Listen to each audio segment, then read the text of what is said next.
दर्द में जिस दिन मैं किताब खोली मैं कई दफा क्या बेटा पाकिस्तान सदर आएगा और तुम जानते भी आएगा जिन्ना कुछ मैंने पता है जिन्ना कुछ मैंने मैं इन्वॉल्व रहा है चीज़ों च अगर मैंने उन्हें खराब करने की कोशिश की तो मैं इंशाअल्लाह ताला सारा कुछ बात कर दूंगा। मैं ऑलरेडी रिकॉर्ड करके रख लिया था, मैं छुपाया था नहीं, मैं सेव कर लिया था, लेकिन मैं ये मेरे नुकसान के कारण मैं तक जमाला मुल्क और पाकिस्तान में तरक्की चाहना। अगर मैं दोनों को अपनी जिंदगी खत्म करने गई तो मैं पहले अनाउंस कराऊंगा इंशाअल्लाह ताला ही चलना भी फिर अल्लाह जाने थे ये जानूँ।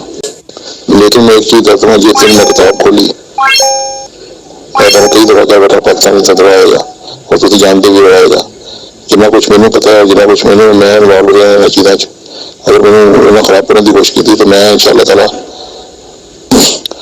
सारा कुछ बात कर दूंगा। मैं ऑलरेडी रिकॉर्ड करके रख लिया था, मैं छुपाया था नहीं, मैं सेव कर लिया था, लेकिन मैं ये मेरे नुकसान के कारण मैं तक जमाला मुल्क और पाकिस्तान में तरक्की चाहना। अगर मैं दोनों को अपनी जिंदगी खत्म करने गई तो मैं पहले अनाउंस कराऊंगा इंशाअल्लाह ताला ही चलना भी फिर अल्लाह जाने थे ये जानूँ।